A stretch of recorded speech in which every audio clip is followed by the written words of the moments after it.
about Apprentify and what you do?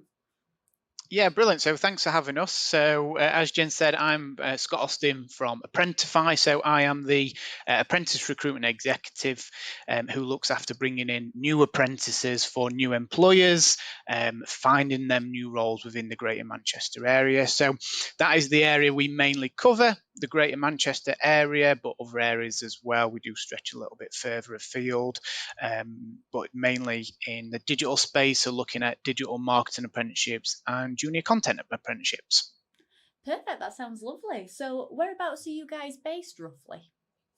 Yeah, so we're actually based in Wilmslow. But as you can see, because obviously a lot of us are at home, and we were based at home before, even before COVID as well. So we are scattered around. Most of us, though, are based around the Greater Manchester area, and Bobby in and out of the office in Wilmslow every now and then. Perfect, that sounds brilliant. So, what roles are you recruiting for when it comes to apprenticeships? Yeah, absolutely. So, like I mentioned a minute ago, so our main two apprenticeships are digital marketer level 3 and junior content producer level 3 as well. So, very similar but have their own differences. So, with the digital marketer, they're more around the analytics, the web development, web design. With the junior content producer, it's exactly what it says on the tin. So, very much creating content, videography, photography, that sort of thing as well. So the roles change slightly depending on the company. So obviously, if you're working for a big company, you might be working for tasks in-house, or a smaller kind of client, a smaller digital agency. You may be working with different clients, looking at email campaigns, web development, content writing. The list of roles within the industry kind of can go on forever. There's absolutely loads that you can kind of go into. Perfect, brilliant. So, what kind of people are you looking for to join those apprenticeships that you line up for? Yeah, absolutely. So apprenticeships are open now for anyone aged 16 and above. So anyone who's kind of finished their GCSEs, or come out of A levels and colleges, or have come out of universities, and older as well. I see all sorts of clients, all sort of ages. And employers are looking for different things. Some are looking for that more raw talent so they can mold into the perfect kind of employee. Some are looking for that more experienced candidate, a little bit more life experience, a little bit more kind of can hit the ground running with a little bit of experience like they've already gained. Perfect, amazing. So, why would someone want to do an apprentice through you guys? Yeah, so obviously there's a lot of providers out there and they all do a great job. We are different slightly to those because, as well as the apprenticeship standard, we also offer additional training towards the end of the apprenticeship, what we call Path to Mastery. So this is additional training, like you can get qualifications in, whether that be web design or paid search, whatever it is you may want to go down and get additional qualifications and training in. We can do that with apprentices towards the end of the apprenticeship to give them that little bit extra. Perfect. That's amazing, and sounds like such a good opportunity as well, as you said, that little bit extra. So, do you have any hints or tips for those that might apply for an apprenticeship through you? Yeah, definitely. So as you can imagine, I see hundreds of applications coming through week in, week out. So my advice would be to obviously get creative with your CV. It's a creative sort of industry. There's lots of free templates out there on things like Microsoft Word. The basics, make sure your spelling and your grammar's correct, but also tailor it to the industry and the job role that you're wanting to kind of go for as well. Make sure your relevant skills are on there. And if you do have a portfolio, links to your kind of social medias, then do put them on there as well. Now, if you don't have a portfolio, go and create one. It really does help sell yourself within this industry to employers and recruiters like myself, to give you that kind of edge above you, ahead of your peers. Amazing. Well, thank you so much, Scott, for that advice there. But also, thank you for your time today. Unfortunately, that's the end of today's interview. However, I'm sure we'll see you again very soon on the Jobs Live channel. Um, Thanks again. no, thank you. But now it's back to Stu in the studio.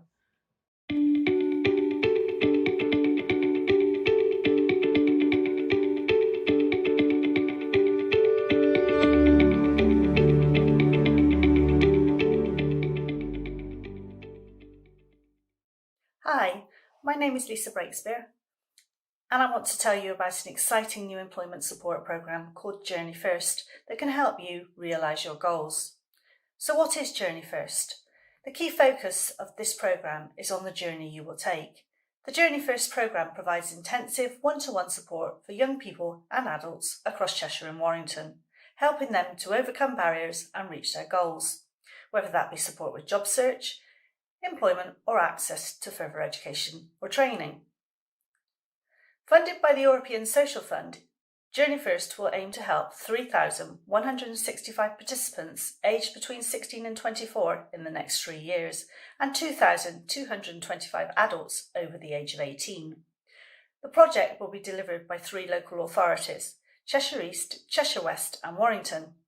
Today, I am focusing on the adult support programme offered by Cheshire West and Chester Council. So how will it work?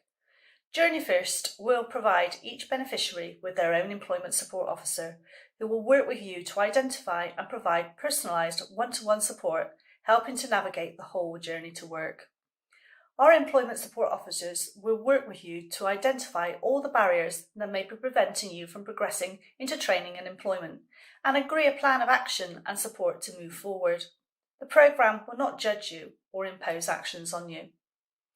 Journey First will help you to identify your skills and goals, provide skills and tailored employment advice, offer a one-to-one wraparound support, working alongside your key worker, help tackle wider issues that are preventing progress such as debt, health, housing and caring responsibilities, meet employers and find out about different employment paths, guide you through the job search and help prepare you for the workplace, help you to find opportunities and unlock your potential.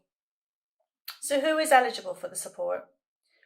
Our Journey First project will support adults 18 and over who have been unemployed for over 6 months and or have a range of other barriers to employment, such as physical or learning disabilities, or other complex needs, including mental health conditions or other barriers that are preventing progression into employment.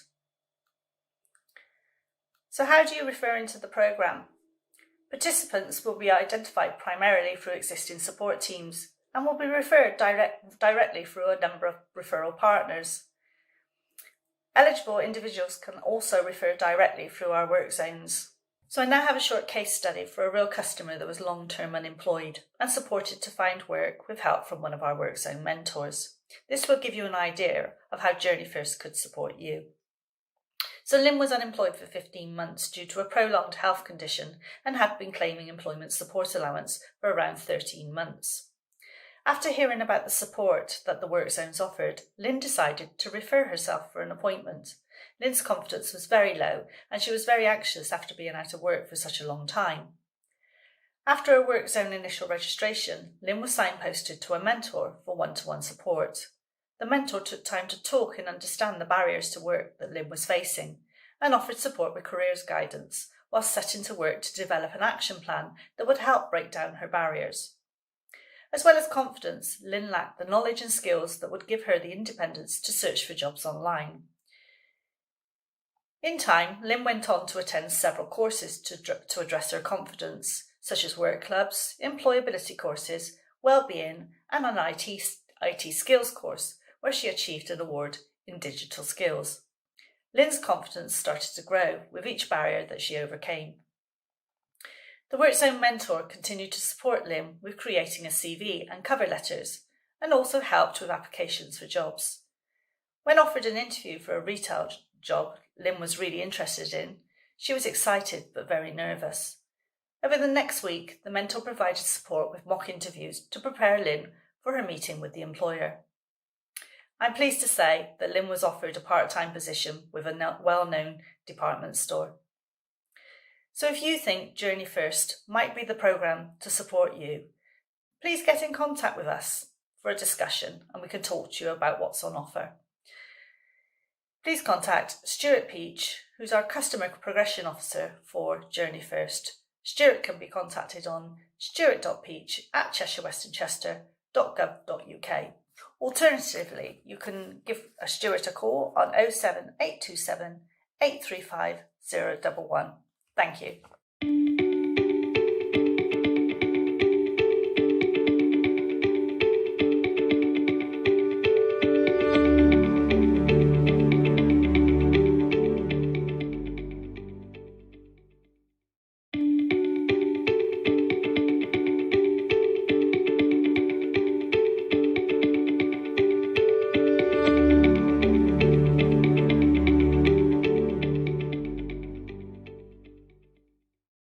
Okay, welcome back to the Jobs Live channel. As you know, we're actually today helping you find work, and we're doing that through this Northwest Works for You event, and we're meeting different businesses from across the region who've got vacancies right now to help you back into employment, or maybe give you a career change, or get you to return to work after a while away from the workplace.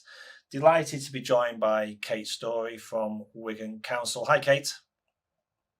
Hello, good morning. Hi, thanks so much for joining us here on the Jobs Live channel for this really special event. As you know, we've been on all day talking to people across the region. We've got fantastic vacancies to help people who are looking for work. Can I just ask you first, what does you do? What's your council's responsibility for the region?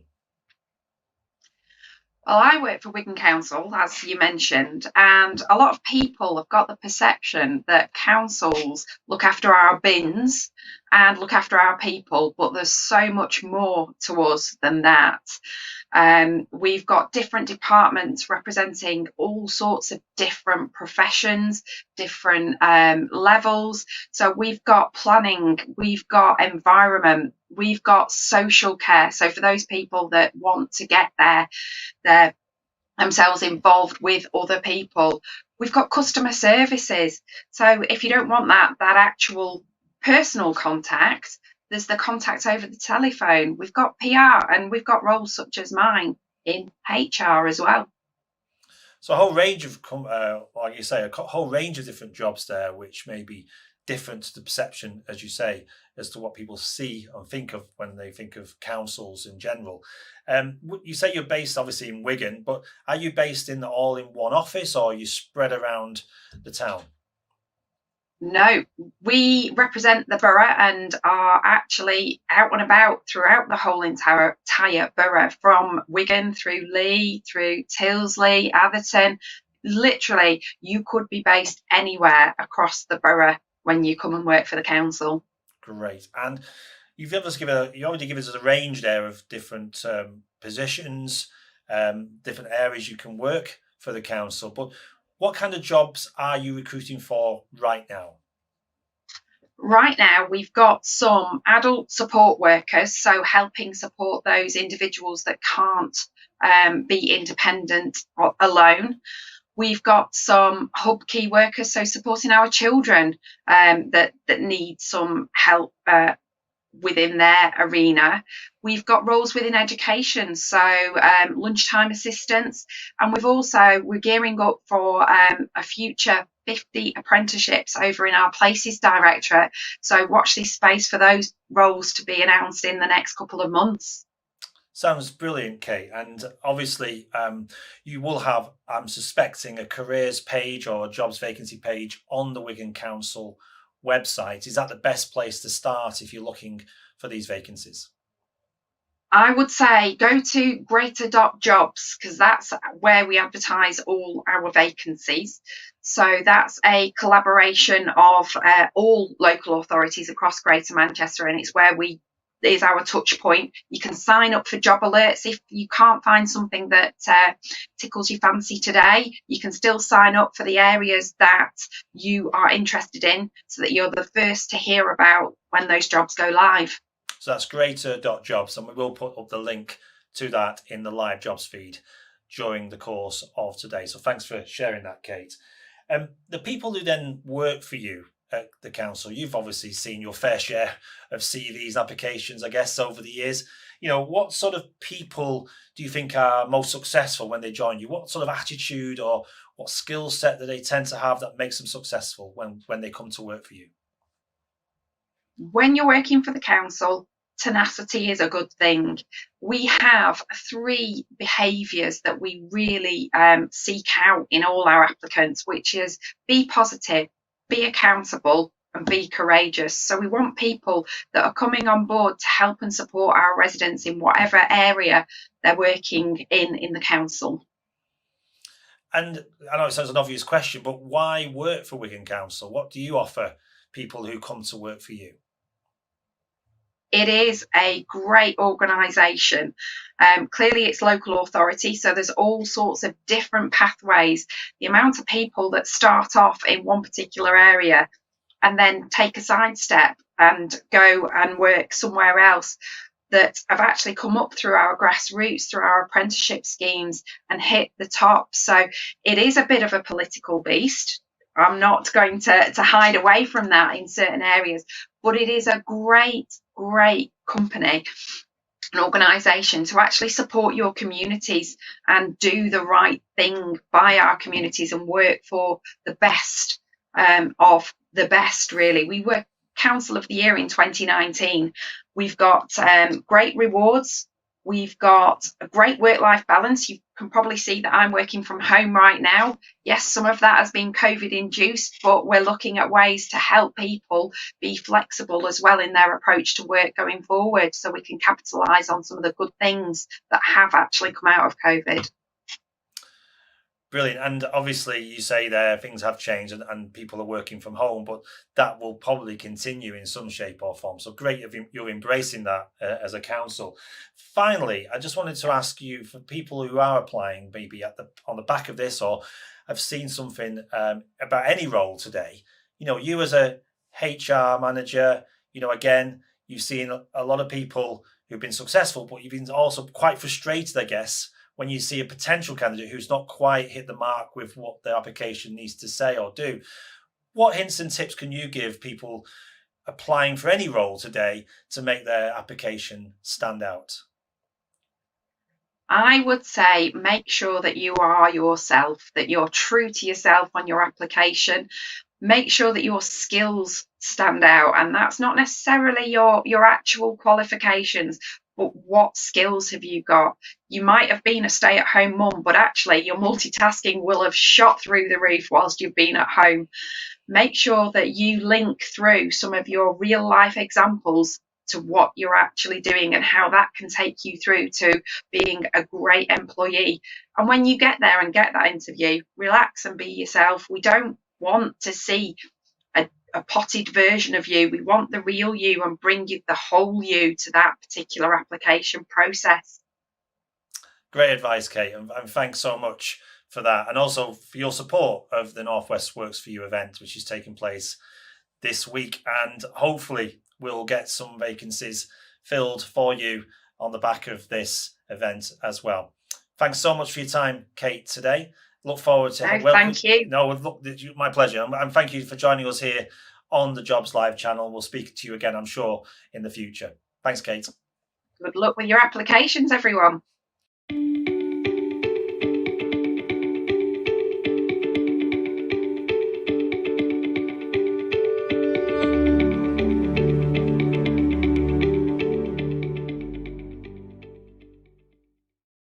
Capita is what we call a BPO, a business process outsourcing organisation, and it's one of the largest in the UK. We currently have around about 60,000 employees globally, although the bulk of those guys are based in the UK, around 45,000 people. We support in all manner of outsourcing. Across primarily the customer service space, which is why we're talking today. We manage multiple call centre locations across the UK and Ireland, and typically these sorts of outsources include mostly client-facing activity, supporting the likes of telecoms, utilities, retail, government, and anything that these guys need in order to support their clients at the other end of the process. Perfect, that sounds lovely. So could you tell us whereabouts you guys are based? So the company as a whole is based in the UK and mentioned offices globally as well. But for the purpose of today, we are supporting roles that we are recruiting for primarily in Prestonbrook and Manchester, although we also do have offices around the area in both Darwin and Bootle. Although it's worth noting that location and where we're based, I think in the current climate is probably not as important as it perhaps was 18 months ago, because we also have a large number of roles, more so than we've ever have done, that would be home working based too.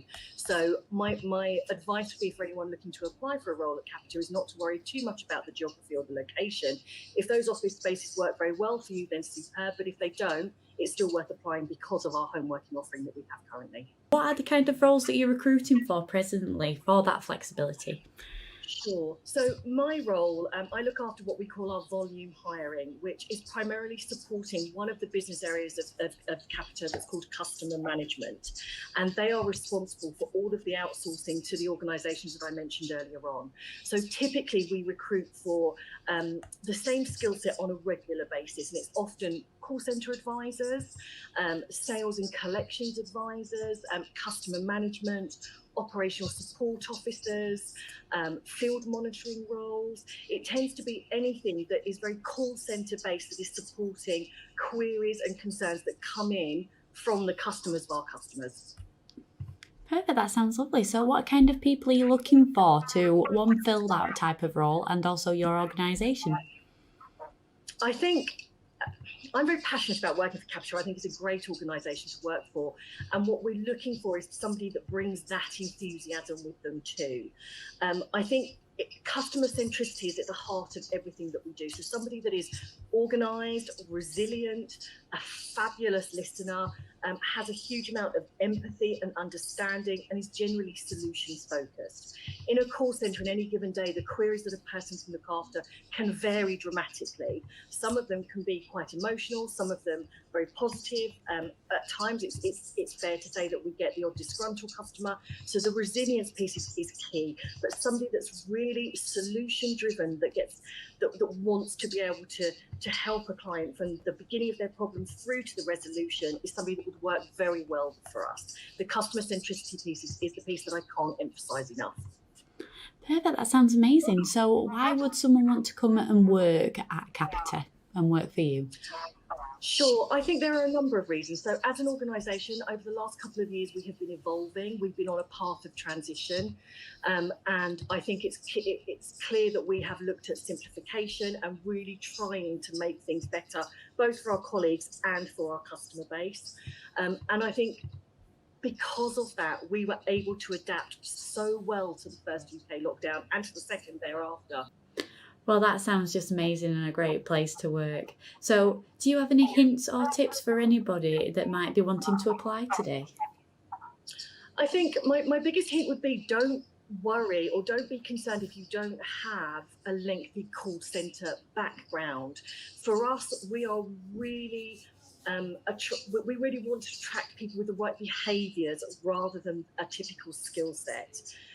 It's all around, like I said earlier on, about supporting the customer. And if you're able to demonstrate throughout the assessment process that you have that level of dedication, solution driven, then you'll fare well through the process. So don't worry if you don't have the skill set that you think is required to do the role. We will provide the training that's necessary and the upskilling that you would need in order to do the role effectively.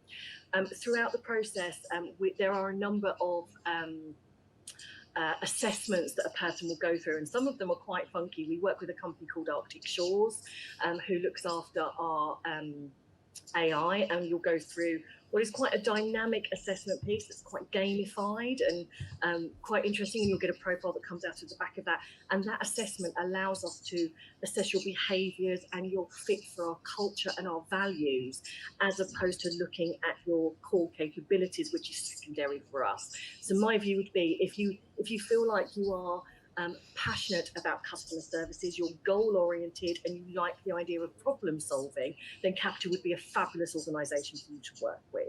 And like I say, if that fits your brief, apply. You wouldn't be, there'd be a myriad of opportunities available to you. Amazing. Well, thank you so much, Tanya, for your time today. But unfortunately, that is all. Well, hopefully we'll be able to see you again on the Jobs Live channel very soon. But unfortunately for now, I must pass now back to Stuart. But thank you so much again. Thank you very much.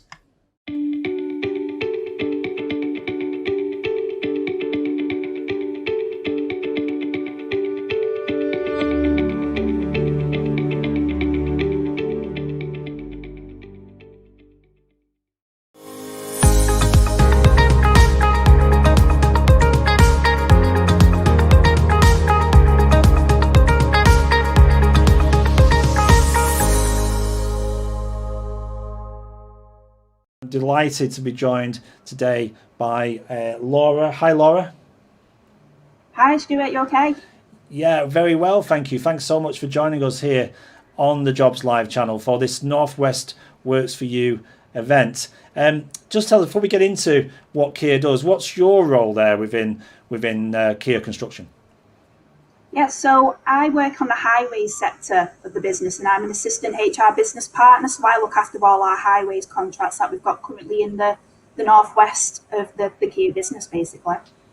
And we were saying earlier to Charlie and to Daniel from Talk and from McCann Health that I think your sector, like theirs, has seen a real boom, hasn't it? I mean, lots of projects being awarded, and which means you must be incredibly busy at the moment. Yeah, if anything, we've got busier during COVID times as well. You know, a lot more demand from clients and things, a lot of infrastructure going up, and new contracts, awards. It's quite an exciting time, especially in the northwest where I'm based. It's a lot of exciting projects coming up, that's for certain. And for those who may not have heard of Kier, just tell us briefly what you do as an organisation. Yeah, so Kier is a construction company. We're up and down the UK, so we're not just in the northwest, we're all over. We have 4 core business units, which is in highways, infrastructure, construction and utilities. So we've got thousands of employees. We're one of the leaders in the market in construction.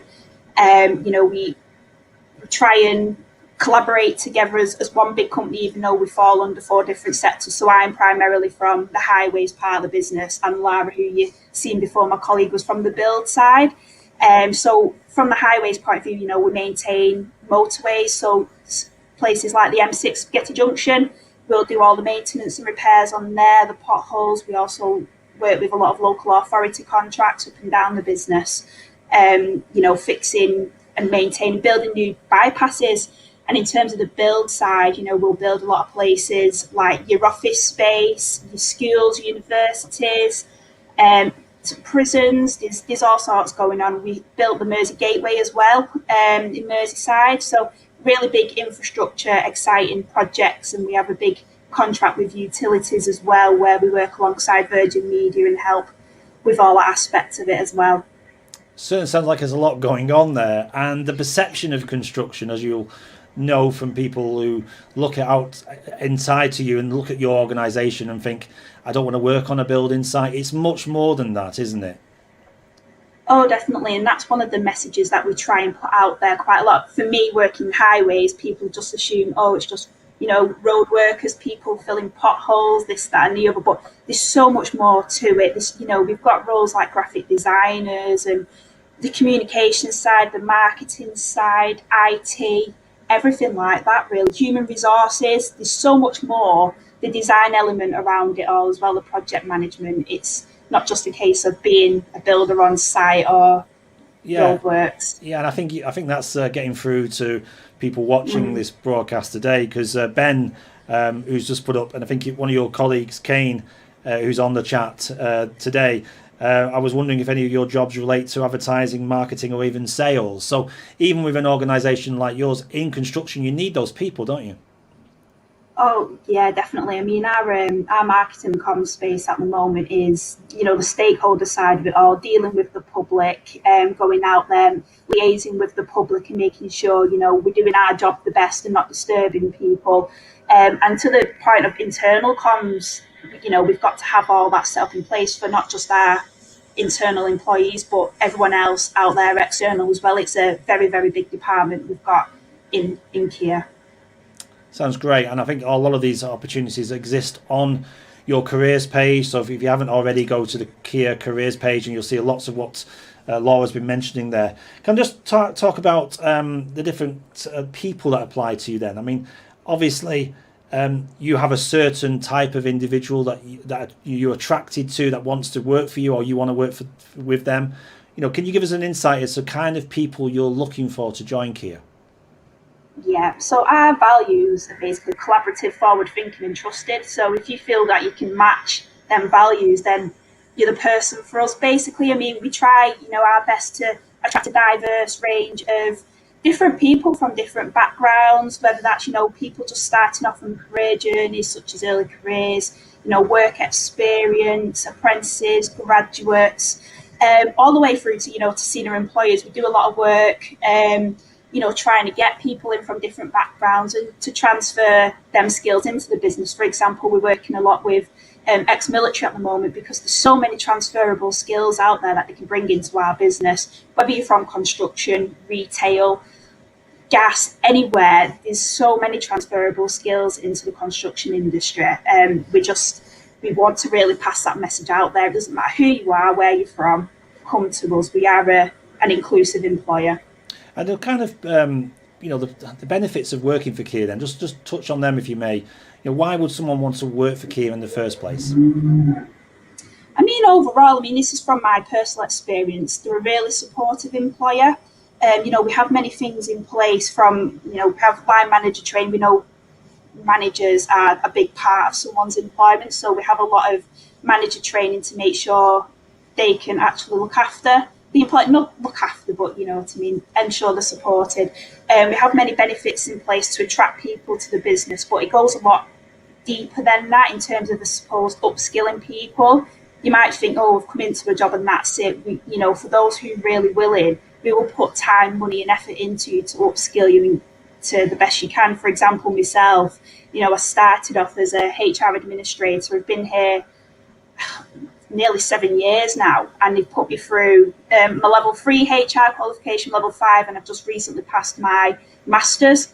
So I came from not a lot of GCSEs coming into this environment, and they're really, really willing to upskill you and put the money and effort into you if you're willing to give that back. So it's a really good employer. Thank you, Laura. And it's great to see that support is in place, and that's one of the reasons why companies are getting involved with this pledge and this event, because it is more than just, like you say, taking people on. It's supporting them, it's mentoring them and making sure they're as successful as they can be. You also take on apprentices, like a lot of construction companies.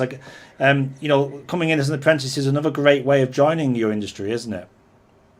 It really is. And again, just to pick up on the mentoring comment that you came with, we have dedicated early careers teams within the business. So it's not just the case of getting an apprentice in or a graduate or work experience. We actually have staff there employed to actually take them through that career journey, and it won't just stop once they become a permanent employee.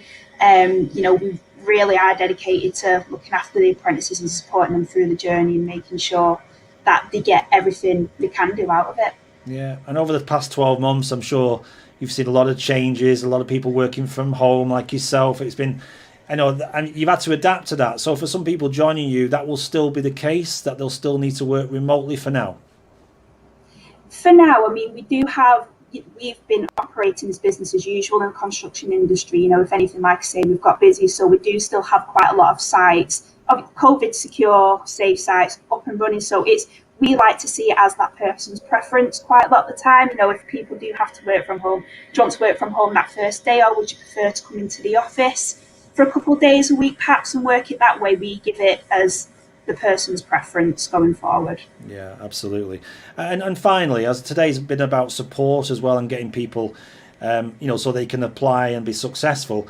You've obviously seen your fair share, Laura, I'm guessing, of CVs and applications and people going through that process.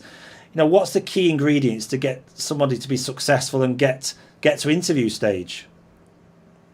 Yeah, I think with me, overall, doing a bit of research on the company and, applying for the job, do a bit of research. If you're not too sure what that job is, have a, further look and kind of just be open and honest. If there's not something you've experienced but you're willing to learn more about, then just let us know. Researching the company, I think any company will definitely help you. It shows that you're interested, and you've done your research on the type of company you're working for, what they've done in the past.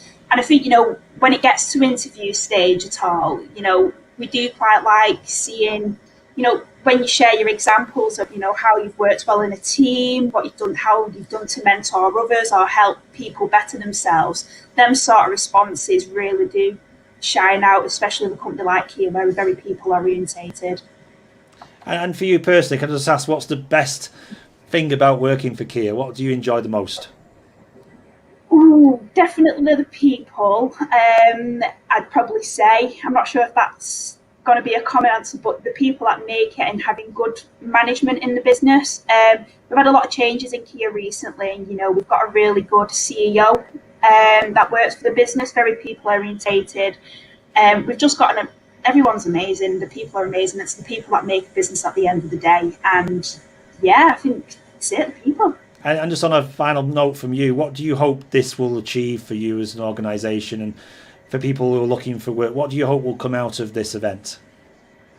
Well, hopefully, a lot of people applying for our roles. I specifically look after a project in Blackpool and Liverpool at the moment, and trying to get people to apply from a local area, and people around the Northwest has been proven a bit difficult in certain areas like Blackpool. So it's just to have that bit more encouragement for people to apply for the roles, and don't be too scared whether you think you can or you can't do it. Apply, ask the questions. It might be a case of you've got a lot of transferable skills. We just need to break it down a bit more. So just don't be afraid of applying, and get to the website.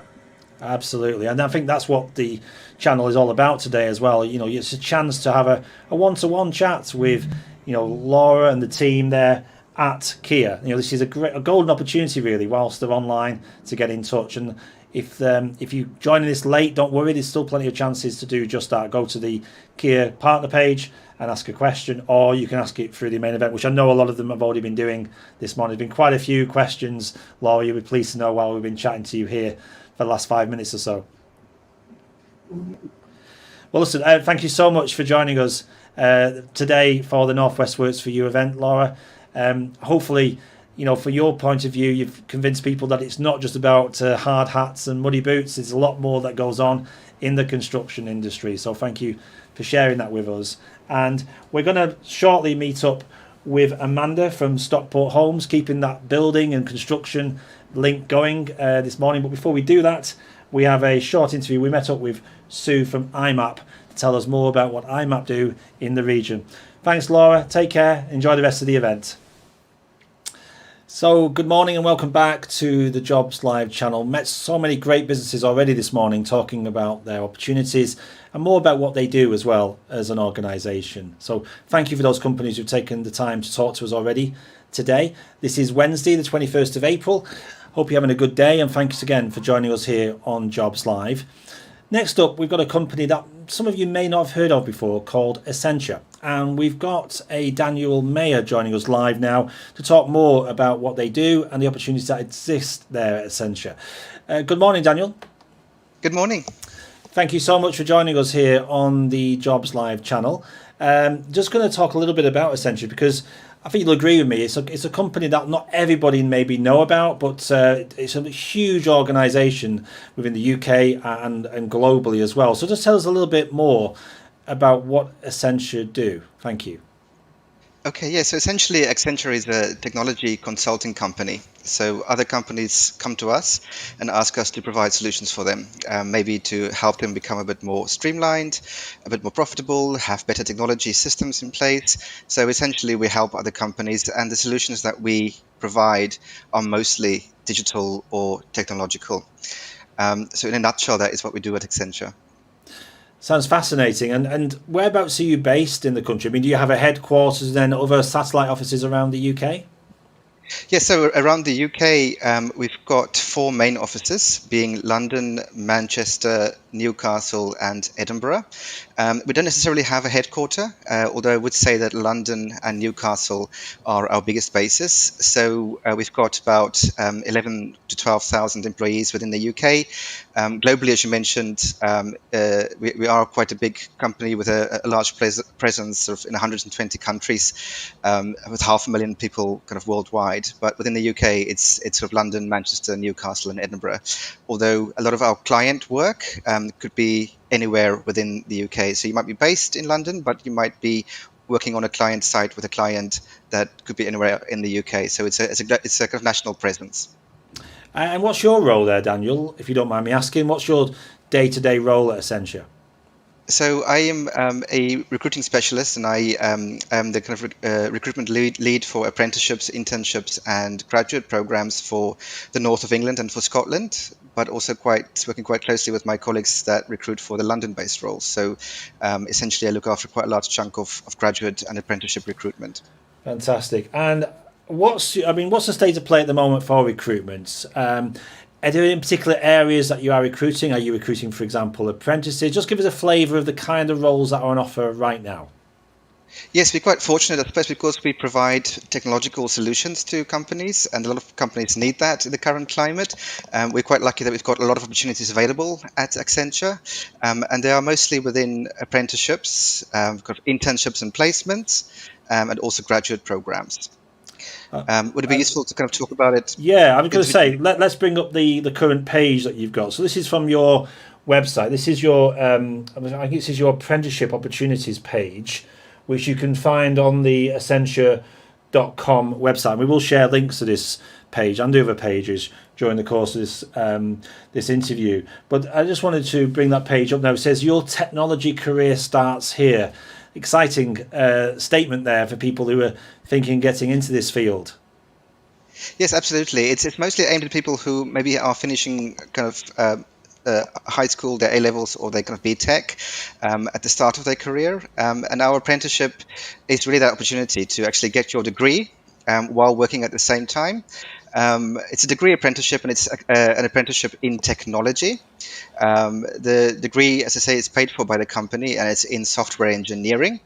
So 1 day a week you'll go to university and learn, and 4 days a week you'll apply what you've learned on a project with one of our clients at Accenture. So it's really a great opportunity to actually get the hands-on work experience while getting a degree in software engineering paid for as well. And I'm just looking down the page here. Clearly, you can find out more about Accenture. You can find out why you should apply. There seems to be different schemes as well. If I just go back up the page, you've got London, Newcastle, Warwick, Manchester, Edinburgh, and a virtual tech taster week, which sounds exciting as well. Are they all live now, or is there certain areas that you're recruiting for? At the moment, it is the London, Warwick, and Virtual Tech Taster that is open. The ones for Manchester and Edinburgh and Newcastle have closed for now, but will reopen again. Perfect. Just tell us a bit more about that Virtual Tech Taster Week then. What's involved with that? So that's just to get an idea of the kind of technologies that we work with at Accenture and what our client projects look like. So you'll learn a bit about some of the technologies that we use at Accenture, and some of it is quite cutting edge in terms of the latest AI and kind of innovative technologies, really. So you get a flavor for the tech that we work with at Accenture, but also you get an idea of what our projects look like, what is involved in a project with a client. And I'm just looking at the London scheme here. For example, you mentioned that was live as well. That's open until the 30th of April, and you can apply. So just talk us through then that application process, please. So I'm going to click on the apply zone, as you call it on your website. What's involved in that? So you fill in the online details. What happens once you've done that? So you complete your online details. It's an online profile you create, and once you've actually done that, if you get to the next stage, it will be an online assessment that you do. It's a very interactive assessment where we talk you through a client project at Accenture, an example of it, and you actually are are asked to answer a few questions as you go along. It's mostly an analytical based, very interactive assessment. And if you pass that, then the last stage will be an assessment center, including things like a face-to-face interview, a short presentation, a paired exercise with one other person, and a couple of individual exercises as well.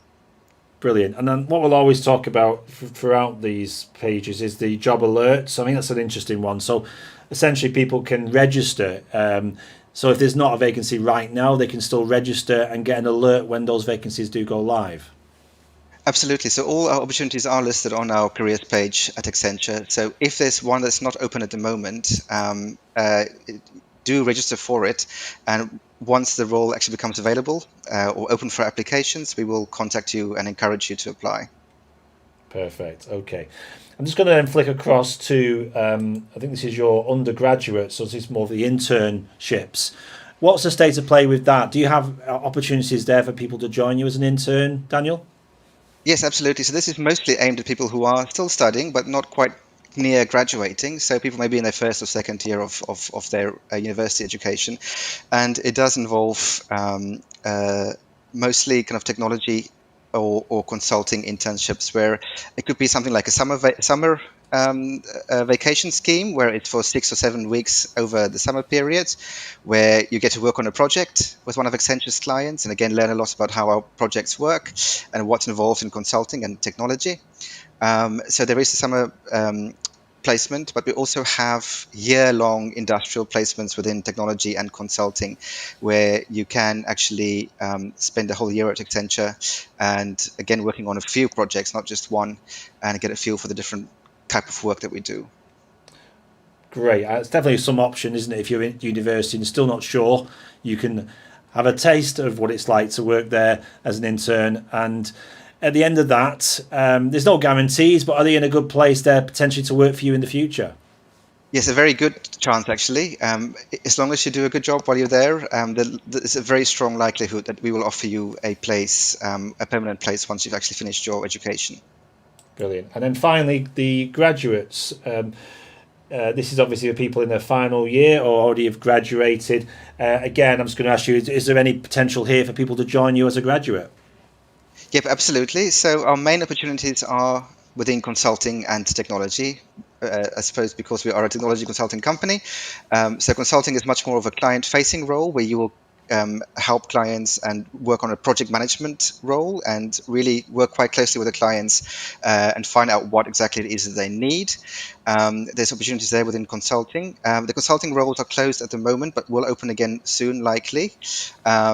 The technology roles are still very much open, and that could be something that's mostly around software engineering. So really being hands-on and in sort of delivering those technology or digitally focused solutions to our clients. So you'll be working with some really innovative sort of cutting edge tech there as well. So there's technology programs, but also beyond technology and consulting, we have got opportunities in things like HR, finance, marketing, and so on as well. Smaller roles, but our main opportunities are within consulting and technology. That was great. Thank you. And then so you can find all of these options at the Accenture.com careers pages, and then you can drill down into the areas you want. So we've shown you there today apprenticeships, internships, and of course graduate positions as well. So thank you for that, Daniel, for explaining that in a bit more detail. Can I just ask, for people, you clearly see quite a lot of applications in your role.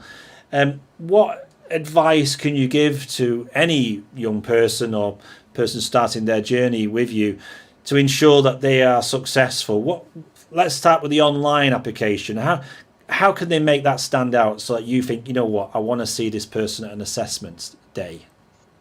Okay, first of all, I would encourage people to actually provide as much information about themselves as possible when they're applying.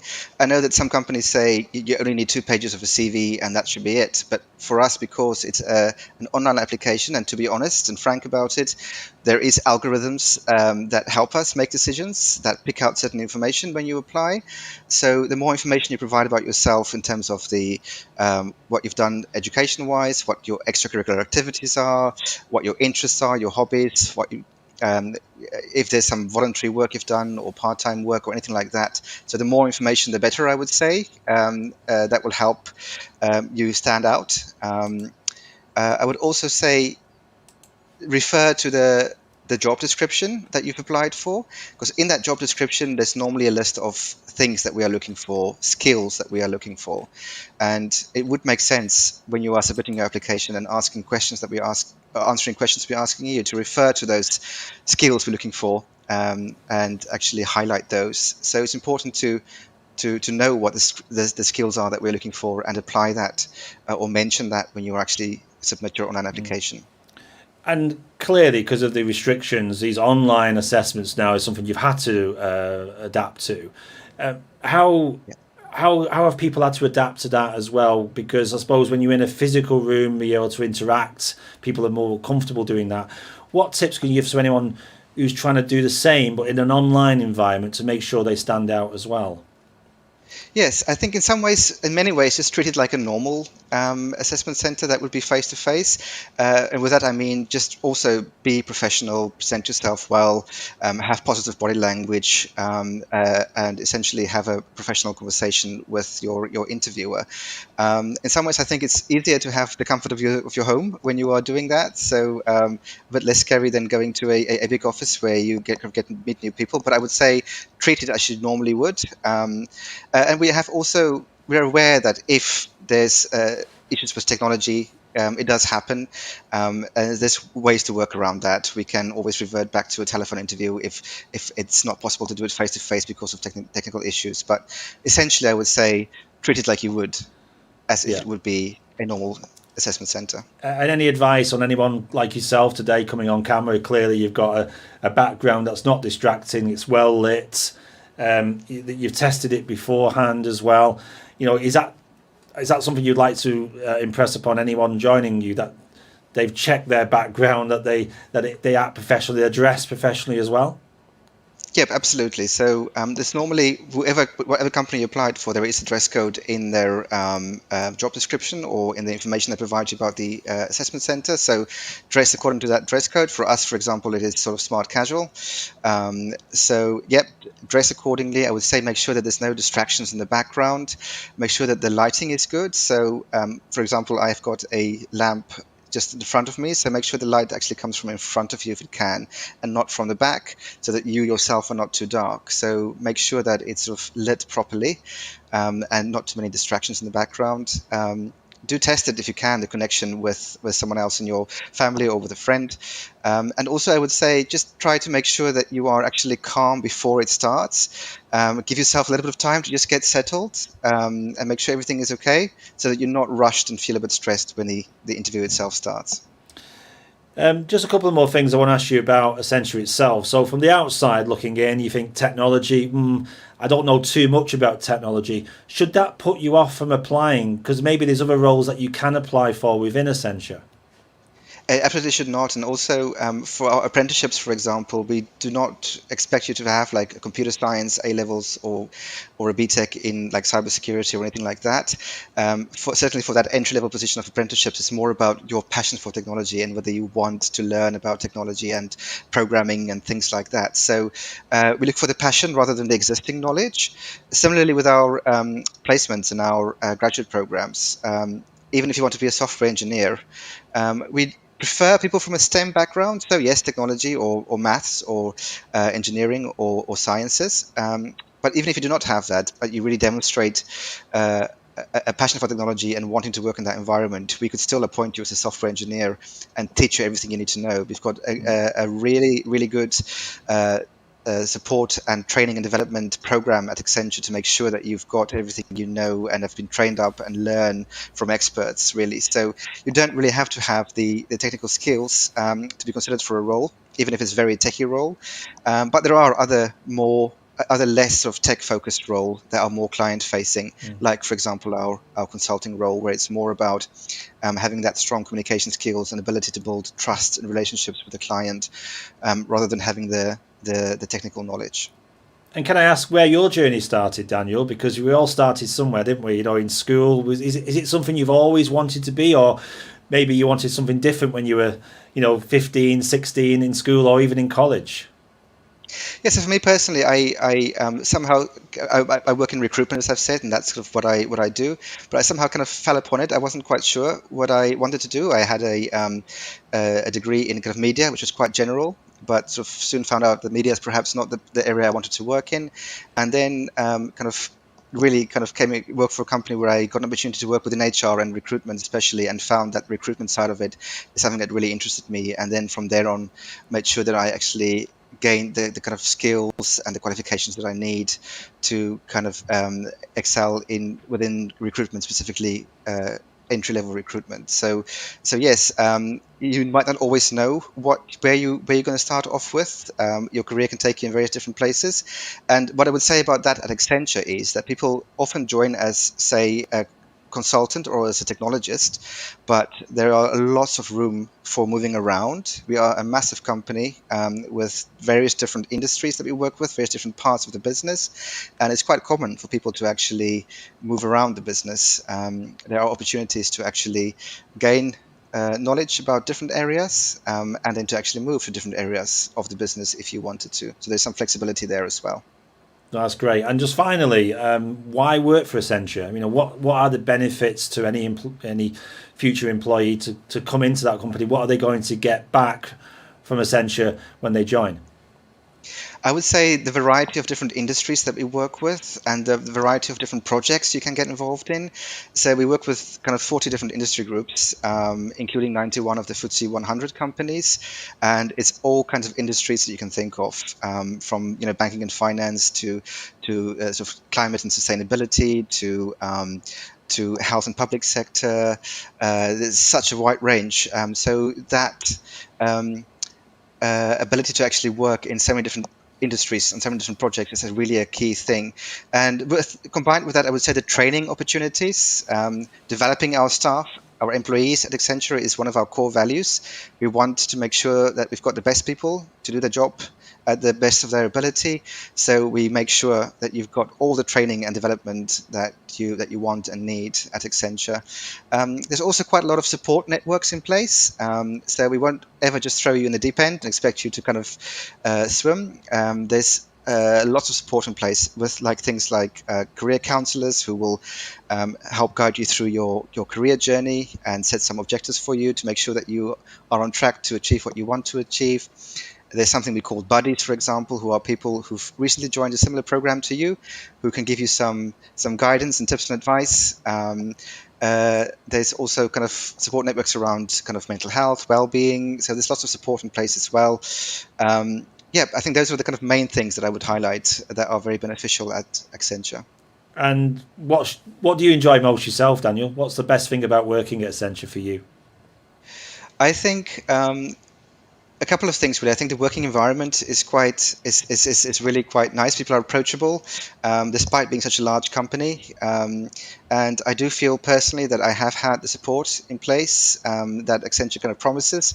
It's difficult when you are a large organization like that, but I do feel that they do actually practice what they preach and the support is in place. And personally, I also quite like the fact that it is such a diverse organization. That's something we very much pride ourselves on. Very much believe that if people come from different backgrounds, that's when you get the best ideas on the table and the best solutions for our clients. So it is a very diverse environment where you can meet people from all kinds of backgrounds as well, which is another thing that I really enjoy about working at Accenture. Brilliant. Well, listen, it's been a pleasure to meet you here on the Jobs Live channel. Thank you so much for giving us an insight into a company that some may not have heard of until today. So that's Accenture. And if you want more information about Accenture, visit their website, accenture.com, and then look at the careers section where you'll find what basically Daniel's been talking about here to us today about the opportunities that exist within Accenture. Thanks again very much. Thanks so much, Daniel, for your time. It's been an absolute pleasure, and hopefully we can have you back on again in the future here on the Jobs Live channel. Take care now. You're very welcome. Thank you.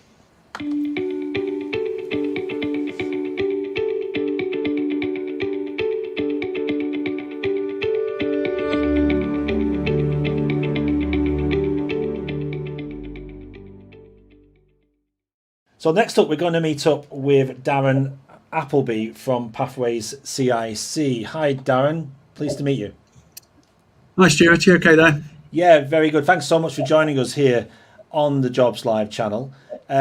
I know before you just get into your presentation, you're going to just tell us a little bit about what your role is there. What's your sort of day-to-day role there at Pathways CIC? Well, I'm the project coordinator, so my role is primarily focused on supporting the individual link workers out in practice, and also primarily around data analysis.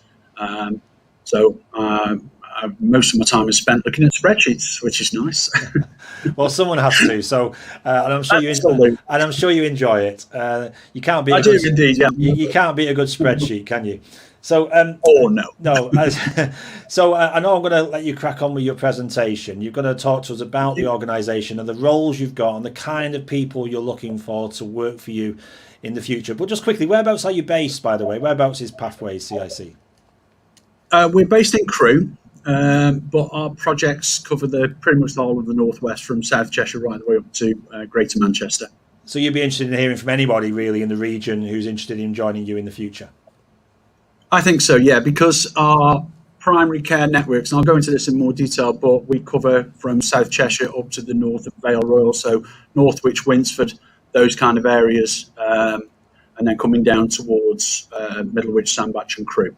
So that's our patch. Perfect. Thanks so much. I think you're going to attempt anyway. This is the first time we've tried this live. We're going to do a screen share. So if you could try that, and then we'll get on with your presentation. Thank you very much. Yeah, no problem at all. Thank you, Stuart. Just give Darren a few seconds to show us his presentation. I think we can see it now. There we go. So yeah, we can see it all clear on the screen. So over to you, please, Darren. Thank you very much, Stuart. So yeah, welcome everybody. I'm Darren Appleby. I'm the Social Prescribing Coordinator for Pathways CIC. As Stuart has mentioned there, we're based over in Crewe, but we predominantly cover from South Cheshire through up to Greater Manchester, so a lot of the Northwest area. I'm going to be talking to you a little bit about our organisation and particularly the roles that we cover and the roles that we are particularly looking to recruit for most recently. I'll go through this in a fairly rapid, but if anybody's got any questions, please feel free. So our organisation was formed in 2006 with a social enterprise based on innovation and forward thinking. We deliver health, work and wellbeing programs designed to create sustainable change for individuals and local communities. And it's all based around enabling people to live happier and healthier lives. We are one of the top 100 social enterprises in the UK. We hold gold accreditation from Investors in People, and we're identified as one of the top 10% of IIP employers. And we recently gained the Small Business of the Year 2020 award. As a consequence of our commitment for delivering best practice, we hold contracts both across the public and private sector, within local authorities and within NHS England. We've supported in excess of 55,000 people. We've saved over 1,265,000 days of waiting time for access into primary care services. And we've saved the country in excess of over £29 million in economic benefits for the communities we serve. Our commitment is all about outcomes and return on investment, and that enables us to have a stable blueprint for future ongoing investment.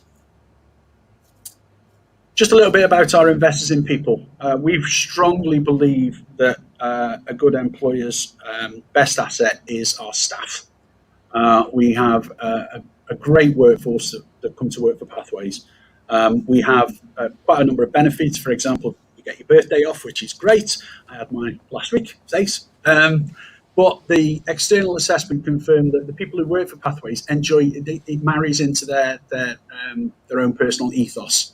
So we're very much around support for staff. It's a challenging job. It's a difficult. It can be difficult working with people who are going through difficulties themselves, but we ensure that our staff are supported in every step of that. The staff have got a strong sense of ownership and pride in their work, and we particularly kind of encourage people to feel empowered in the judgments that they make. We're very much around autonomy. We're very much around self-management, and really giving people that autonomy to take decisions, which I feel is really important. Moving on to the recruitment phase, we're currently looking for 3 specific vacancies. Those are the vacancies that we're currently recruiting for.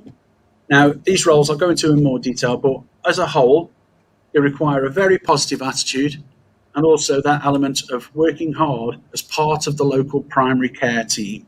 So it's about being embedded in the local GP surgeries, really delivering the service at point of need. Where there are gaps in skill sets, we provide comprehensive skills training through formal NHS-based training, our own internal training, and also elements of peer support, both locally and nationally.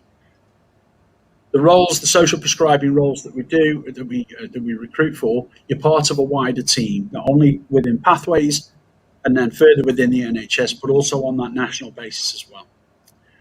Naturally, we have COVID-safe working practices, and many of our link workers are currently based out in practice now in a COVID-safe environment, but some are continuing to work from home, and that's really based on what those particular practices require. A little bit of an overview of what social prescribing is. We are kind of innovative in the way that we deliver social prescribing.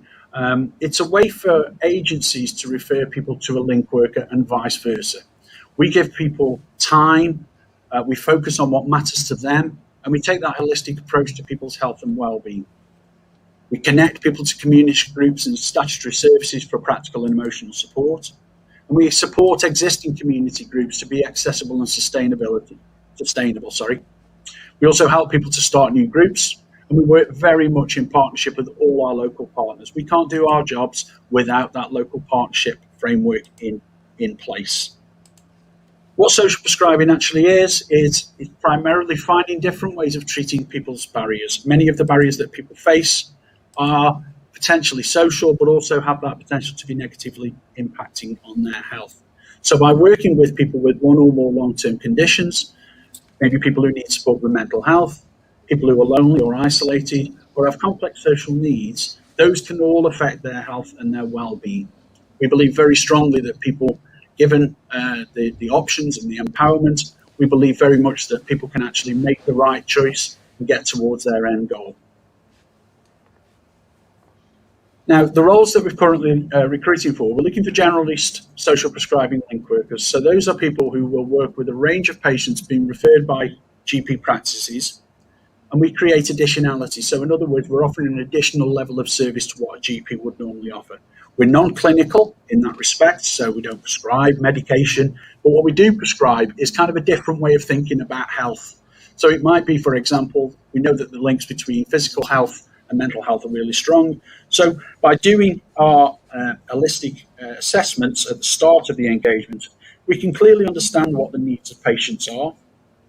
We can look at their health behaviours, their management of health and their self-care strategies, and we can connect then patients to the appropriate support beneficial to their lifestyle needs. A whole reason to do this is to reduce pressure on primary care by supporting dependency on primary care, and particularly with GP appointments, by addressing the non-medical needs of patients and those wider determinants of ill health. We do recognise that up to 20% of all GP appointments are actually non-clinical. People sometimes just need advice, and that's where we step in.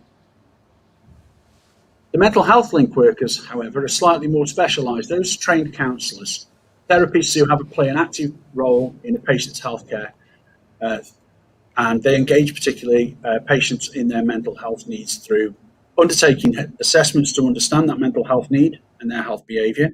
We connect, again, patients to appropriate support, and we reduce, again, that particular pressure on primary care by supporting those patients who perhaps are a little bit dependent on primary care. We've got the potential to reduce medication costs as well, because we look at different things like health and well-being in terms of mindfulness, in terms of counselling and those other kinds of forms of therapeutic care, which actually might go some way to actually give people the empowerment to make those changes. Social prescribers play a variety of different roles, and on the screen at the moment, you've got key areas. We promote physical and emotional health and well-being. We're about cost effectiveness and sustainability by preventing many people having that dependency on primary care. And also we do actually affect people's prescribing of medication as well. We build up local communities. So as part of the third sector, we play our part within the local community groups and the local community framework. Where we've got gaps in community organisations, we can help to fill them. We can help people to promote their own groups. We can also help people to develop and establish their own groups as well. We focus on behaviour change, so things like lifestyle, abilities to self-care, patient activation and motivation, plus also learning new skills. The capacity to build up the voluntary care sector is through things like volunteering, and we've encouraged and supported people into volunteering roles. That happens quite a lot. We look also at the social determinants of ill health. So we help people to improve their employability, reduce their isolation. We reach out to marginalised groups. We also provide key advice and support in a range of different areas where people might sometimes feel that they are slightly excluded from their own control over their health. What kind of people are we looking for? Well, in terms of our social prescribing link worker roles, we're looking for people for the mental health side who are working towards or currently hold BACP accreditation. We're looking for people with, again, on the mental health side, who have clinical knowledge and expertise and want to develop that further. From a more general perspective, we're looking for solution-focused people, people that can see an end goal and can map out a route towards that. They build relationship with practices, with patients, with community groups and organisations, and also other partners. A lot of it is around effective time management and caseload management, but we very much believe in the person-centred approach. Our clients, our patients are the key to this. And without their buy-in and without providing them with clear goals, then we ain't going to get where we need to be. But definitely we're around that positive aspect, that aspect which inspires trust, confidence, and motivation. And as a result, we encourage people to be self-managing and working towards that end goal. In more focus, the social prescribing link worker, the salary bands are between 22,000 and 26,999. We do consider part-time, we do consider flexible working. We're based in local GP practices in and around the South Cheshire and Vale Roy area. We're currently at the moment looking for a social prescribing link worker on a 0.4 basis in Nantwich, but we also have vacancies ongoing and upcoming for a variety of areas through the SMASH PCM, which is Sandbach, Middlewich, Scholar Green and Haslington, the Winsford area, and the Chelford and Hanforth, Alderley Edge and Wilmslow. We have another role which is available to us at the moment, which we're currently recruiting for, and that's a care coordinator. It's a slightly different role than the social prescriber because they actually provide extra time and capacity to support patients preparing for or in following up clinical conversations they've had with their primary care professionals. Again, they will work closely with GP practices and they'll make sure that appropriate support is made available to patients and their carers and ensuring that their changing needs are addressed. What that means on a day-to-day basis is that you support patients by putting in place care support plans. You make sure that their care is connected and prioritized. You ensure that people don't fall through the cracks, especially where there's patient changes to health or healthcare needs. And you'll focus again on what matters to the patient, supporting them to take an active role in their own healthcare. It is all about supporting patients, helping them to take an active part of decision-making around their care. You'll be a vital part of the primary care team. And again, you'll be working in the practices as a member of that primary care team. Sometimes you might even be involved in the COVID-19 response, and some of our care coordinators have recently been involved in vaccination programs and also administrating some of the vaccination program as well. So it's a really diverse role, the care coordinator. Very similar kind of basis around the people that we want. We want people with excellent communication skills and understanding of health and social care, either formally or informally. We need positivity. We need people that can adapt and maintain professional relationships. We're looking for that organisational skills, the time management skills. It's a very busy role. It's around good written skills for report writing, but also data management and IT skills. Many of our programs are based on the EMIS system, but don't worry, loads of training on hand to get you up to speed on that one. As regarding the care coordinator's salary band is slightly low, but it's still an important role. It's 19,000 to 23,000. Again, we will consider part-time and flexible working patterns, and we currently have vacancies working in GP practices in Crewe and in Northwich. The key thing now is how to actually apply. Because our Pathways website is just gone through an update, all our vacancies are posted on there, and we also post our vacancies upon Indeed. Please feel free to take a look at our website for our latest vacancies, and it's an ongoing process. So even if you find that there isn't anything available for your particular locality, by all means, if we're interested, if you're interested in joining us, then we're interested in speaking to you. Send your CVs over to Jeanette.Harradine@Pathways CIC, and we'll go through an initial conversation to try and find out exactly where your skills lie and how they can fit together with our programs. We go through an interview with a panel with recommendations then to the primary care network, who conduct the final interview. So that's the end of the information. If you need any further information, please send any questions, any details to yvonne.clark@pathwayscic.co.uk or jeanette.harradine@pathwayscic.co.uk. And again, our website at pathwayscic.co.uk has all our vacancies, plus there's loads of information on there around the kind of services that we delivered, the case studies of people who we've actually worked with. I think it's fairly safe to say that we have actually changed people's lives, and we continue to do that on a day-to-day basis. Thanks very much for your time, and I'm more than happy to have a chat about any further questions that you might have, Stuart.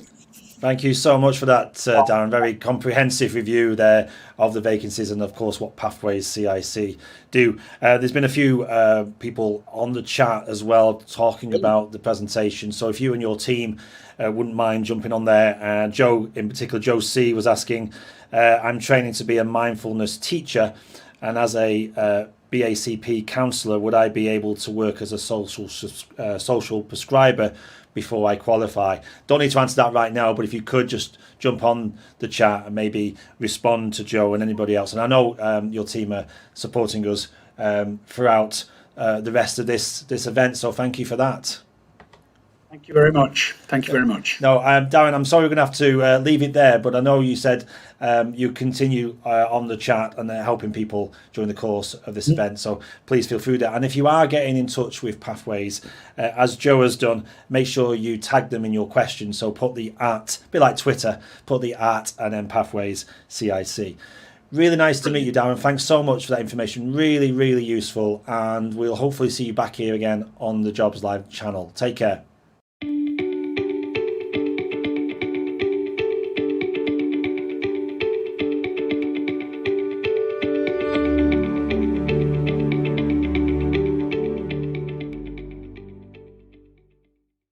We're going to meet up with Natasha from Creative Support. Hi, Natasha. Hi, Stuart. Thanks so much for joining us live here on the Jobs Live channel to talk about a little bit more about what your organisation does. But before we do that, what's your role there, Natasha, at Creative Support? What do you do? So I'm the recruitment manager for Creative Support, and I've been with the company, for over 12 years now. And I think that says a lot about the company. We're a not-for-profit, and we're based in Stockport. We work in over 65 local authorities. And my role really today is just to talk about the company. Obviously, with COVID and with the furlough scheme, we have a lot of people who may have worked in hospitality or retail or different sectors, who may not have been in paid employment before. And I recognise how scary that is when you're going to a new role, especially if it's health and social care. So I just want to talk a bit about how easy it is to get into health and social care, what you need in terms of experience and qualifications, and just to ease people into getting back into work and to applying to ourselves, hopefully. So what kind of roles are we talking about there? It seems to be quite a variety, and for some people maybe sometimes they don't know what those roles truly are. So do you also help them understand what those roles mean in beyond the title? Absolutely, Stuart. So we have our support worker roles. So that's generally supporting adults with, it might be somebody with a learning disability who lives in their own home. It might be somebody with mental health needs who needs support to go out to the bank or to go shopping. It might be an older person who lives in their own home and might need some support with dressing in the morning or with preparing a meal. We support adults all over England, and it really depends on the person. So, people are different, people's needs are different. So our goal is to give somebody the support that they need based on who they are and what they require. And yet you're absolutely right, our roles vary. So we have support worker roles, but we also have roles based on head office or regional offices. So we're looking for an IT technician at the minute, looking for someone to join our learning and development team. So it really does vary depending on your background and what you're looking for. Yeah, and I know your team have been on the live chat. What struck you about the kind of questions and the individuals out there? Because you may not necessarily get that access to them in the way you've got this over the last few days. No, I think that's been really helpful. And what's really struck me is that people are so keen to just know whether it's something they can apply for, if it's something that they'd want to do. It can be quite overwhelming for people. So what I'd say really in terms of the questions that we've had is, you don't need any care experience, you need any qualifications to come and work in health and social care, to come and work for creative support. What we do look for is we're looking for the right values and ethos for it. So we want somebody who's caring, who's compassionate, and who wants to help. And I think what we've learned from the pandemic is that people really want to give back. We were clapping for key workers, we're clapping for the NHS, and we're all working really, really hard together to support everybody in England. And I think people want to be a key worker. Join health and social care, join creative support. We've been supporting our staff to have a vaccine. Most of our staff are on their second dose of vaccine. It's a great role to come into if you want to make a difference, you want to do something different, and you get to go home every day, and you get to tell your family you love them, you've helped someone, and it's a fun job and it's a safe job. Every day is genuinely different. No 2 days are the same at Creative Support, and you get to do things that you might want to do. So you might be supporting somebody who wants to go for long walks in the countryside. For you, that's great. That's a great match. You might be supporting somebody to apply for jobs or go shopping on their own for their first time. It's a huge remit in terms of things that you can do and the change somebody make.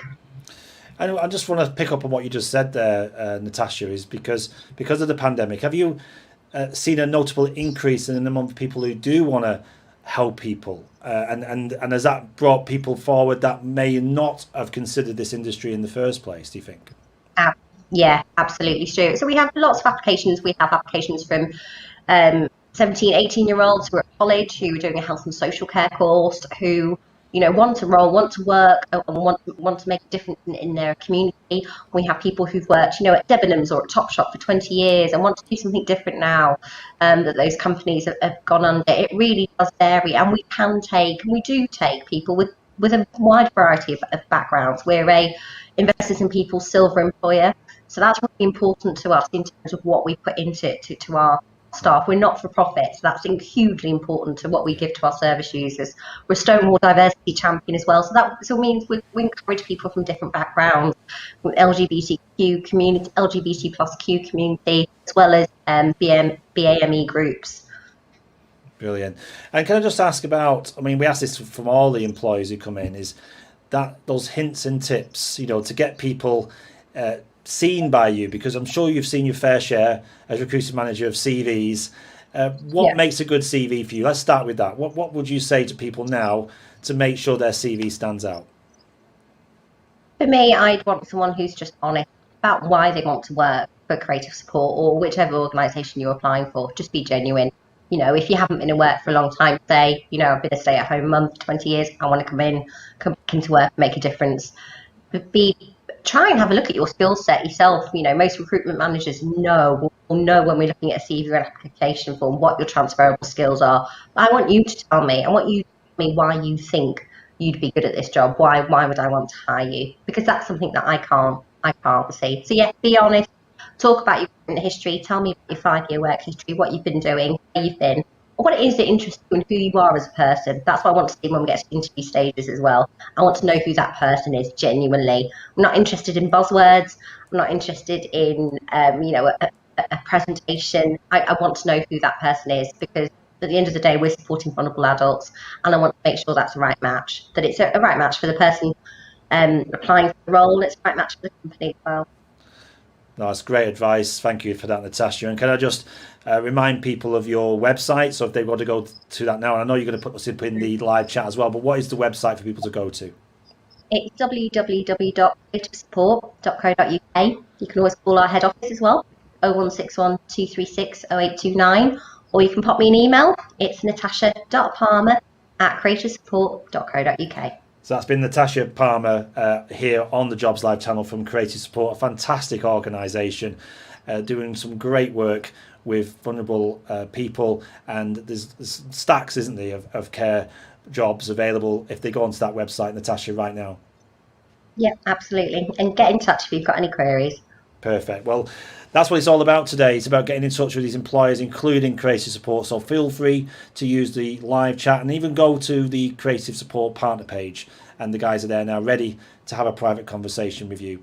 Thanks so much for your time, Natasha, here on the Jobs Live channel. Thanks for giving up your time to talk to us about your organisation, and stay in touch. That's great. Thanks, Stuart. Take care.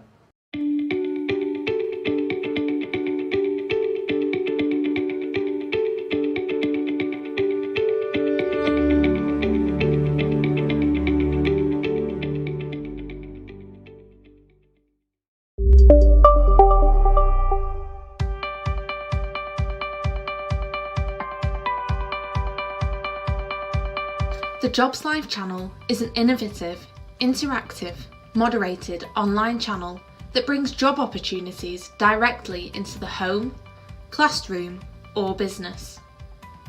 The Jobs Live channel is free to the end user and does not require any additional equipment to be purchased or licenses to be downloaded. Since 2016, the Jobs Live channel and the Learn Live channel have supported the futures of people across the UK by delivering over 2,000 live broadcasts and reaching over 10 million people in schools, colleges, and the wider community. The Jobs Live channel can be attended by an unlimited number of individuals simply by logging into the channel and joining the live broadcast.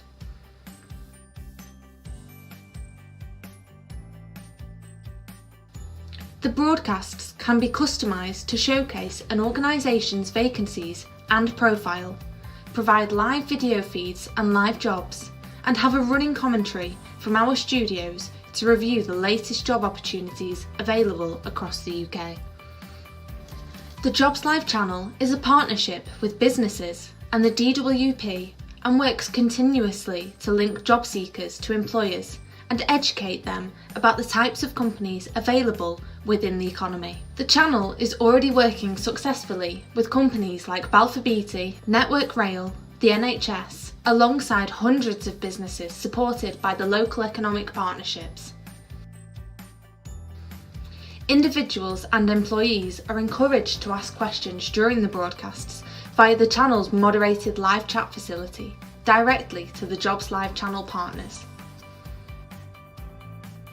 The Jobs Live channel can offer you the following: a channel which gives employers and partners the opportunities to promote and discuss their current vacancies to a captive audience of job seekers. Dedicated channel pages for your business to host video content both live and on demand. An innovative, moderated live chat facility on your channel page to provide real-time interaction between customers and businesses. Fully searchable live jobs applet for customers to locate the latest vacancies and watch videos from employers discussing the roles available.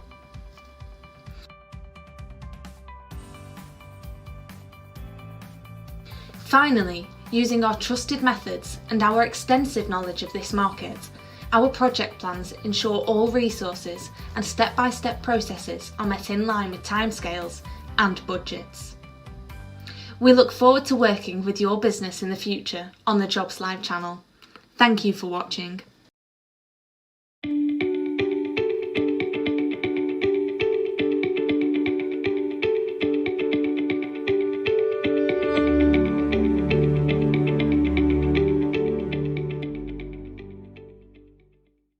Delighted now to be joined by Colin Stewart from the DWP.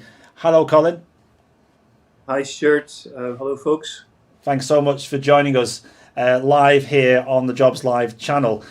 We have met you before. I know I've seen your video from when we met you when we were talking about this event, and now we're here doing it live. Before we get into things, just tell us very quickly what your role is there, please, at the DWP.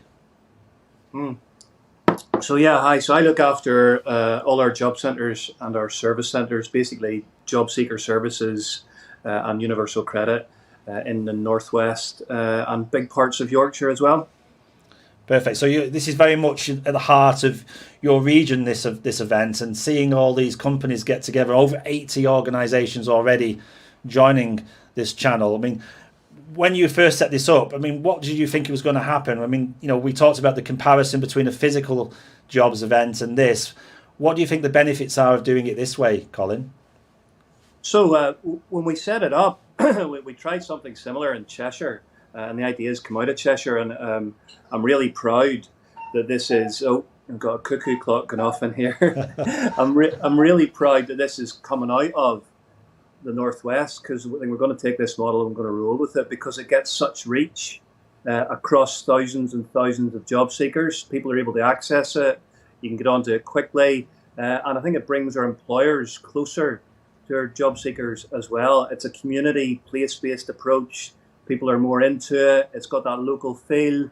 So I think it's a brilliant model, and I already know that we're going to take this and do it differently, in different places around the country. So really proud of it, Stuart. Really proud of what it's become. I appreciate that, Colin. And obviously, what we thought was at the start of all of this, a place to match people with work. What we've seen, I think, over the last few days in particular, is the range of support people are getting as well from both employers and the DWP. Something which you all need, don't you, when you're searching for work? Yeah, totally. So we've all been in that position. I think, you know, I've been there 3 or 4 times. I've been redundant 3 times, actually, in my career. I think it's pretty common now. So we need to support. DWP provide loads of support. And I know the employers in this event have been fantastic at helping people understand, you know, what they're going to see at interview or how to shape their applications to give them the best opportunities. Just remember, folks, anyone listening to this or watching it, we've got nearly 4,000 work coaches in the Northwest. And they're there. You can access through your journal or on the phone or on email to help you get ready. Lots of different training, lots of different ways we can do that. And we're getting some good feedback already, I think, from employers and from job seekers who are at the event on how we can do that. So don't be shy, is what I'd say, to ask for the support and help. For many of us, certainly when I was in that position, I hadn't done anything like that for quite a long time. And I had a book I got from the library in about 1995 or something. Things change, the world changes, and the process changes. So use us. Yeah, and you can only be what you can see. That's the truth, isn't it, Colin? So if you don't know about these organisations on your doorstep, you know, or even in the region, you're never going to know about them, and you may miss some great opportunities. So it is about educating people as well today, isn't it?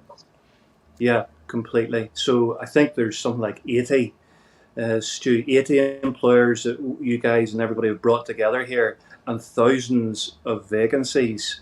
So educating yourselves if you're out there on how to go about it, on who's there, the reach that this has got, I think, is one of the most powerful things about it. No matter where you're sat in rural Cheshire, you know, if you're up in Merseyside, if you're in the middle of a city, you're still able to connect here and talk to these employers, which is fantastic.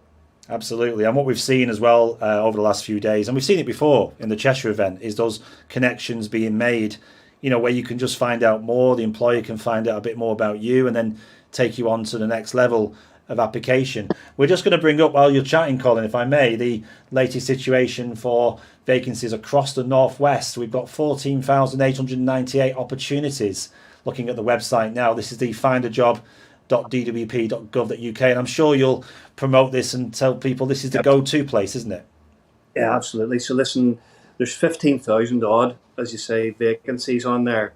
So a very wide range of vacancy type as well, which is important to point out. So it's not all one type of vacancy. There's something, basically, there is something there for everyone at different stages of a career with different skill sets. So go on to it, create your account, get alerts, get those matched alerts, nominate your skills, get the skills alerts matching going, and it'll fire you out the vacancies that'll be appropriate for you. And again, those work coaches are there to support you to do that and to help you through any of the process. There's loads of information out there. I think, staying positive through all of this, using events like this, that everybody involved, and thanks to McCann Health Media Communications, and thanks to Talk and you guys, Stu, for helping put all of this on and sponsoring it and committing to it as well. So plenty of help out there. Suppose, Stu, what I'd honestly say is it's been a rough 12 months for a lot of people. Let's be really honest about that. But we can see in the Northwest, in the places that you're talking about, in the cities, in the more rural areas, that there are growth sectors, that there are companies that are coming out of this and growing, and that, the furlough point will change at some point, and the economy is coming back, and we can see if things start to open up, more and more vacancies, we can see them coming through. And it will snowball, and there will be lots of opportunity. But please, everybody listening, just use the support that all these guys are putting on. Thanks so much, Colin. And just finally, before we let you go, what do you want to see happen now? Because we've done a number of these events. This is the biggest one so far. We're going to carry on the channel promoting opportunity and educating people. What would you like to see happen? What's the legacy of this? So, I just start with the feedback. The feedback's been amazing. So the feedback from employers has been great, and the feedback from our job seekers has been incredible too. And we're all about just getting people into work, So what I want to see from this is more of these. So I think this gives us that word reach. Gives us a connection and the reach that brings together the local employers through this kind of way of working with all the job seekers. So I know we've had some, illustrious names come and support this. And the reason they do that is because it's not small scale. And it's big hitting, and it's going to get lots of people into work. So I'll be trying to take this model and the way we do it and do it again across the north, in the Midlands, down through London, and hopefully we can use this as just another tool, because what we're all about is desperately trying to help people get the skills they need and get into work. And that's what we're all about. Brilliant. Well, it's a pleasure again to meet you, Colin, here on the Jobs Live channel. Thanks so much for your time today. Love to have you back on as well at some point to give us another update as we do roll this out across the regions, and to keep updated with what's going on in DWP. So thank you so much for your time, and enjoy the rest of your Easter, I hope. Have we had a chance to have some downtime? Yeah, a little bit. And thanks to you, Stu, and to everybody involved, Jobs Live, everything we're doing here. Thanks to all the employers. Thanks to everybody that's taking part. It's fantastic what we're doing. It really is. Brilliant. Thanks very much, Colin. Take care.